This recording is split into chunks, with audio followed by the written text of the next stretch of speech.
Les corbeaux se sont réunis pour décider du sort de Renard qui n'a cessé de voler leur fromage pour les manger.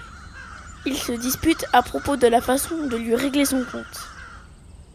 Assez de ce fichu renard. Si vous voulez mon avis, nous devrions aller jusqu'à chez lui pour l'enchaîner après l'avoir giflé très fort. Oui, et ensuite nous pourrions lui piquer le cerveau et lui mettre le feu, ou bien l'électrocuter vivant. Mais quelle violence! J'ai une bien meilleure idée. Mais au fait, pourquoi tu es jeune, toi? Eh bien parce que je suis le phénix des hôtes de ces bois. Bref, nous pourrions piéger un fromage avec de l'ail et des oignons. Ça lui apprendra à nous voler notre nourriture à cet animal. Non, non et non, nous devons être plus malins que ça, voyons. Nous devrions plutôt creuser un trou et le camoufler avec de longues et larges feuilles. Ensuite, nous pourrions suspendre un morceau de viande juste au-dessus et il nous restera plus qu'à attendre que le rusé s'en approche. Une fois qu'il sera au fond du trou, nous pousserons un énorme rocher pour l'empêcher de sortir jusqu'à la fin de ses jours. Oh oui, quelle bonne idée! C'est alors que Renard arrive pendant la dispute. Bien le bonjour, cher volatile, vous parlez de moi? Surpris et fou de rage, les corbeaux foncent sur l'animal, l'attrapent et le ligotent à un arbre afin de le juger.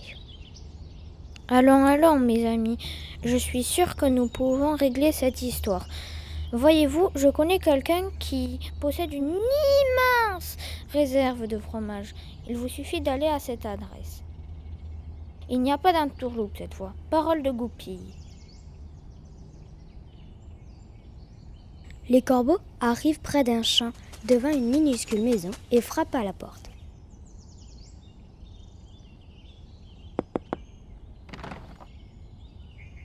Bonjour, que puis-je faire pour vous? Bonjour, Dame Cigale. Voyez-vous, mes amis et moi-même avons entendu dire que vous sauriez où trouver du fromage. Du fromage? Eh bien, je ne vois qu'une seule personne qui pourrait en posséder.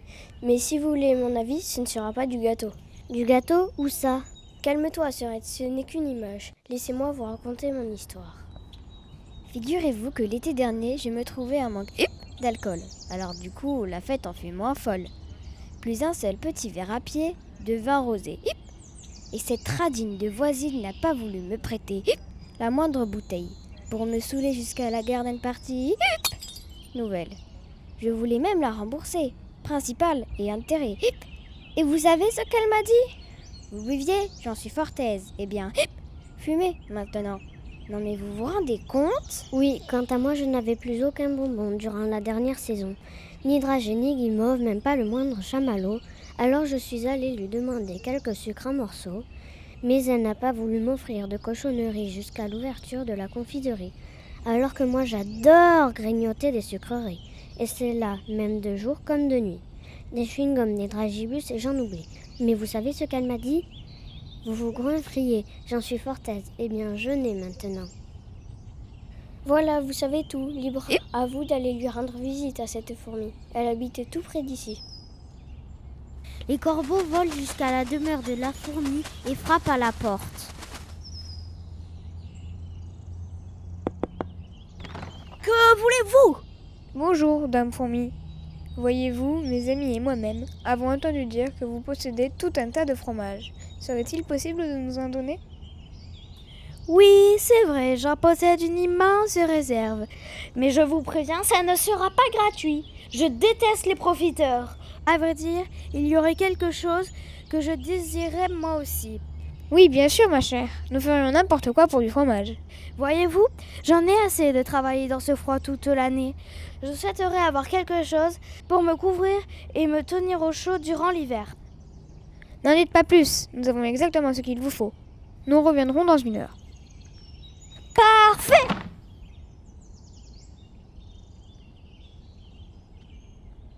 Les corbeaux ont une idée. Ils vont tondre le renard afin de récupérer son pelage et ainsi fabriquer une veste à la fourmi. Ils arrivent autour de l'arbre où il est attaché, équipé d'une tondeuse électrique et arborant des sourires sadiques. Mais que faites-vous? Laissez-moi tranquille, monstre! Laisse-toi faire, sale bête. Ce ne sera pas lent. Après tout ce que tu nous as fait, estime-toi heureux. Les corbeaux repartent à la fourmilière et offrent un mini manteau de fourrure, une toque et une écharpe à la fourmi. Celle-ci est ravie. Oh, mille merci les corbeaux. Ne bougez pas, vous avez mérité un fromage chacun. Super! Ah oui, ouais, à nous le fromage! Pendant qu'ils expriment leur joie, la fourmi revient avec une brouette chargée de fromage qui sont eux aussi à la taille d'une fourmi. Les rires et la joie cessent peu à peu pour laisser place à la déception et au silence. C'est à ce moment-là que le bœuf accourt en direction des animaux en criant et en agitant ses bras. Fuyez, rien ne peut l'arrêter, partez le plus loin possible!